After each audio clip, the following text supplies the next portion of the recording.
कधीच नाही चुकणार तुमचे फेवरेट टीव्ही शोज झी5 सोबत, तेही एकदम फ्री। भाऊ, तुम्ही काय शिवा, हे आत्ता जे हसलीस ते फक्त मला दाखवण्यापुरतं ना? मनात काय काय चाललंय? नाही असं काही नाही भाऊ, आज ते खूप धावपळ झाली ना, दमाल झालाय। शिवा, तुला बऱ्याच गोष्टी चांगल्या येतात, पण ही एक गोष्ट तुला येत नाही।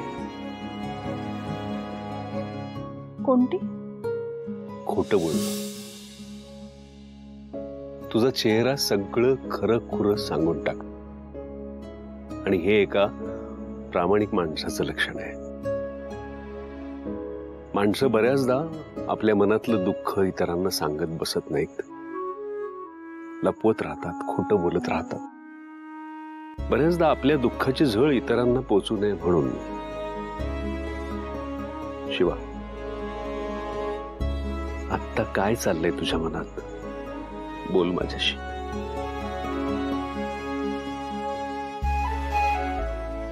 खरं खोटं काही कळत नाहीये भाऊ, सगळं घोळ झालाय। कोणाला काय समजवायचं काहीच कळत नाहीये भाऊ। माझं जे काय होईल ना मला चालेल, मला नाही प्रॉब्लेम त्याचा, पण आशूला ह्या सगळ्याचा त्रास झाला तर,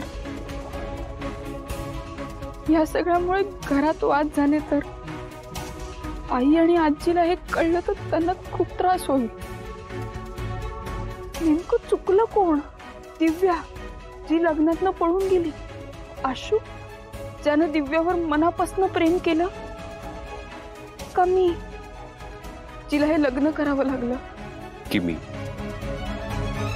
ज्यानं हे लग्न लावलं?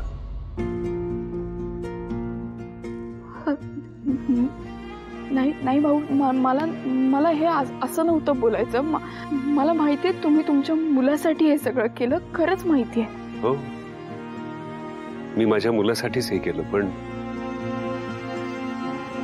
तू सुद्धा कोणाची तरी मुलगी आहेसच की। शिवा, मला मान्य आहे तू हे लग्न करून माझ्यावर, आमच्या घरावर खूप उपकार केलेस। एक गोष्ट लक्षात ठेव, मी कायम तुझ्या सोबत असणार आहे, घाबरू नकोस कधी। माझा पप्पा असता ना, हेच बोलला असता, म्हणाला असता आयुष्यात एवढे प्रसंग येणार आहेत, मग काय अशी बसणार आहेस?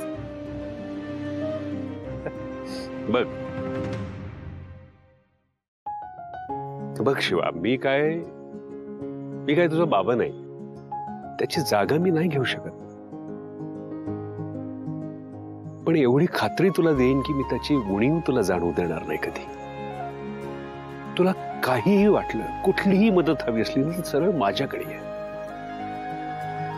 शिवा, आज तुझ्या परिस्थितीत आहेस ना, ती सोपी नाहीये, समजू शकतो मी।